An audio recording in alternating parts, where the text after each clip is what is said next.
প্রার্থী তালিকা তৈরি করে সেটা প্রেস কনফারেন্স করে জাতিকে জানিয়ে দেওয়া, আমি মনে করি এটা প্রত্যেকটা রাজনৈতিক দলের নির্বাচন কেন্দ্রিক একটা রুটিন ওয়ার্ক। তো সেখানে বিএনপি তার প্রার্থী তালিকা তৈরি করেছে। এখানে জোটের প্রার্থী তালিকা তৈরি করা হয় না যে বিএনপির সাথে যুগপৎ আন্দোলনে আছে জোট এবং বিএনপি একসাথে, এই কথা বলা হয় না। অর্থাৎ বিএনপি এককভাবে তাদের দলের প্রার্থী তালিকা তৈরি করেছে। এখন আমরা যারা যুগপৎ আন্দোলনে বিএনপির সাথে দীর্ঘদিন ধরে রাজপথে ছিলাম, খুনি হাসিনার সময় থেকে 2023 সাল থেকে আমাদের একটা যুগপৎ অ্যালায়েন্স হয়েছে। সেই অ্যালায়েন্সের মাধ্যমে আমরা শরিক দল হিসেবে আমাদের সাথে এখন পর্যন্ত নির্বাচন নিয়ে ধরেন ওইভাবে মানে আসন ভিত্তিক এখনো আলোচনাটা হয় নাই বিএনপির পক্ষ থেকে। মানে জানতে জোটের চাওয়া সাথে হয়েছে আলোচনা চায় না।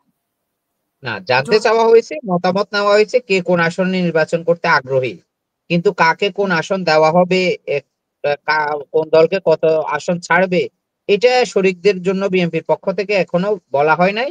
এটা হয়তোবা আলোচনা করে অল্প কয়েকদিনের মধ্যে আপনি জানতে পারবেন যে আসলে কারা কারা বিএনপির সাথে জোটে থাকবে শেষ পর্যন্ত, এবং কাদেরকে মূল্যায়ন করা হবে। তো একটা বিষয় হচ্ছে স্পষ্ট, সেটা হচ্ছে যারা জোটে ছিল বিএনপির সাথে এতদিন যুগপৎ আন্দোলনে, তো সেখানে ভারপ্রাপ্ত চেয়ারম্যান কিন্তু একটা কথা বারবার রিপিট করেছেন যে আমাদের সাথে দুঃসময়ে যারা ছিল তাদের প্রত্যেকটা দলকে আমরা মূল্যায়ন করব।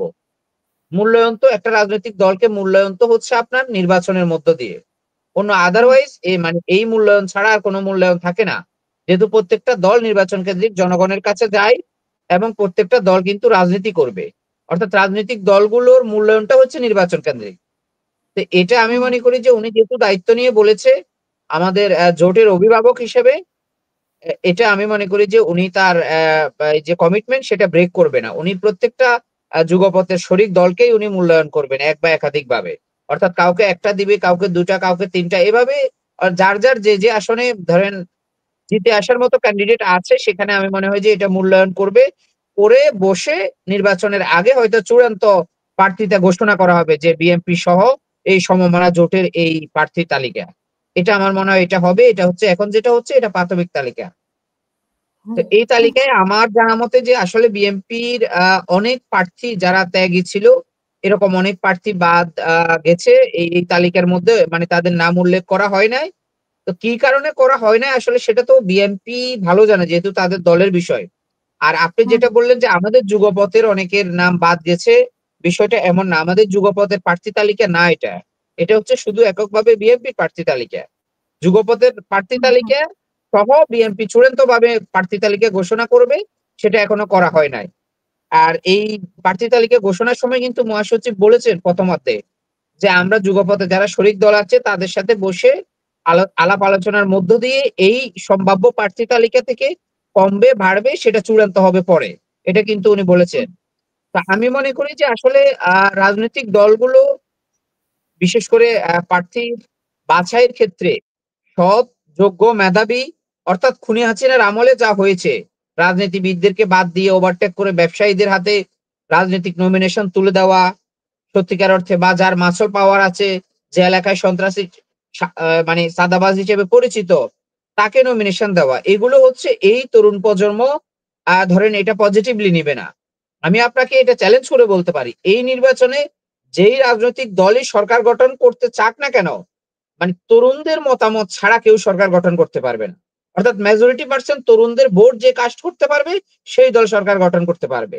তো এই জেনজি কে ধারণ করতে হবে, এই জুলাই বিপ্লবকে ধারণ করতে হবে। আমি মনে করি যে এটা বড় দল হিসেবে বিএনপির একটা অন্যতম দায়িত্ব। যেখানে যেখানে এই জেনজির প্রতিনিধি আছে, যুগপথ বলেন আর জুলাই যুদ্ধ বলেন, সেখানে তারা তাদের প্রার্থী তালিকা জুলাই যুদ্ধ এবং যুগপথ আন্দোলনের সম্মানার্থে সেখানে তারা ছেড়ে দিবে।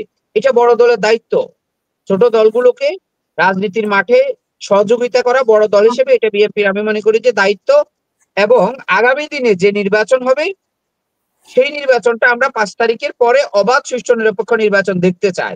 সত্যিকার অর্থে আমরা যে নির্বাচনের কথা বারবার বলে আসছি যে কালো টাকার ব্যবহার হবে না। আমার আসনের প্রতিদ্বন্দ্বী প্রার্থী যদি 1000 কোটি টাকার মালিক থাকুক, কিন্তু নির্বাচন কমিশন যেই নির্বাচনী ব্যয়ভারের কথা বলবে এর বেশি 1 টাকাও খরচ করতে পারবে না। যদি করে ওনার জামানত বাজেয়াপ্ত হবে। অর্থাৎ নির্বাচন কমিশন যেই নিয়ম শৃঙ্খলা করে দিবে তার বাইরে যাওয়া যাবে না। যে এখানে এখানে এতটা সভা সমাবেশ করতে হবে, নির্বাচনী এলাকার মধ্যে এতজন উপস্থিত থাকতে হবে, এর বাইরে আমি মনে করি যদি কেউ যদি পেশি শক্তির ব্যবহার করতে চায়, অস্ত্রের ব্যবহার করতে চায়, কালো টাকার ব্যবহার করতে চায়, সন্ত্রাসীর ব্যবহার করতে চায়, সেটা নির্বাচন কমিশন শক্ত হাতে দমন করবে। এটাই হচ্ছে আমাদের জুলাই অভ্যুত্থানের মূল চেতনা এবং আমাদের স্পিরিট, যে সব মানে কোনো জি। বৈষম্য হবে না। সে যেই দলেরই প্রার্থী হোক, প্রত্যেকটা প্রার্থীর জন্য সমান আচরণবিধি, সমান আইন, সমান নিয়ম মেনে চলতে হবে।